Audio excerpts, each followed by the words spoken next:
The improper placement of speakers for a home theater system may result in a diminished sound quality at the primary viewing area. This phenomena occurs because sound waves interact with each other in a process called interference. When two sound waves undergo interference, they combine to form a resultant sound wave that has an amplitude equal to the sum of the component sound wave amplitudes. If the amplitude of the resultant wave is larger than the component wave amplitudes, we say the component waves experience constructive interference. If the amplitude of the resultant wave is smaller than the component wave amplitudes, we say the component waves experience destructive interference. In part A, two sound waves are represented with f of theta and g of theta. 1. Draw the graph of y equals f of theta plus g of theta and determine the resultant wave function. 2. Is this constructive or destructive interference? And 3. Will the new sound be louder or quieter than the original sound?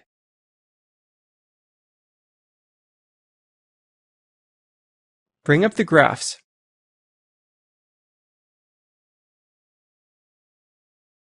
Add the y values of the two graphs.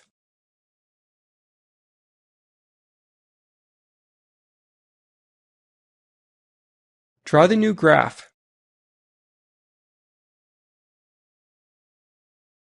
We can add the two functions to get y equals 6 cos theta.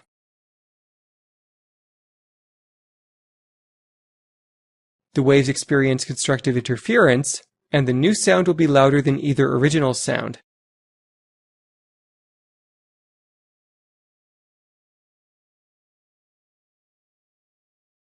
Now we'll move on to part B. A different set of sound waves are represented with m of theta and n of theta. 1. Draw the graph of y equals m of theta plus n of theta and determine the resultant wave function. 2. Is this constructive or destructive interference? And 3. Will the new sound be louder or quieter than the original sound?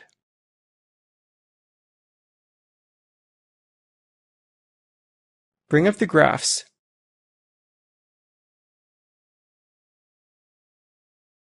Add the y values of the two graphs.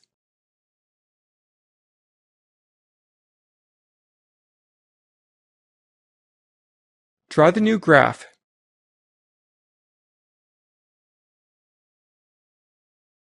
Let's find the equation of the new graph algebraically. Start with m of theta plus n of theta.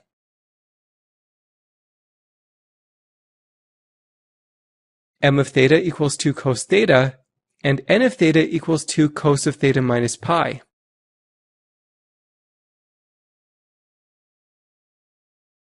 Expand cos of theta minus pi using the cosine difference identity.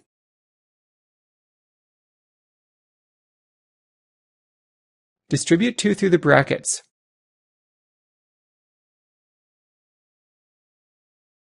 Find the exact value of each trigonometric ratio.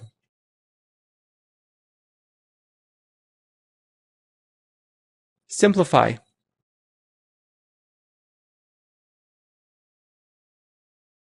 This gives us y equals 0.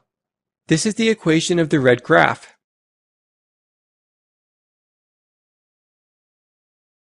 The waves experience destructive interference, and the new sound will be quieter than either original sound.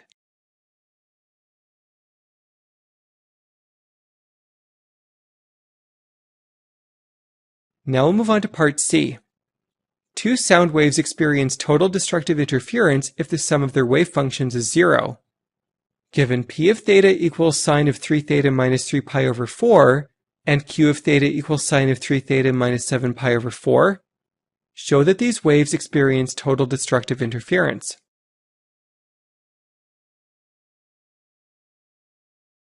Start with y equals p of theta plus q of theta.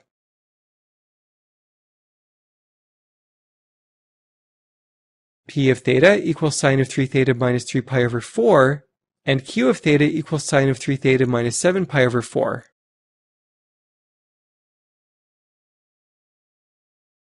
Expand using the sign difference identity.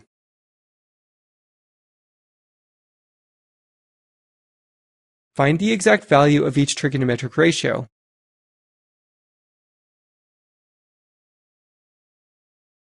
Simplify.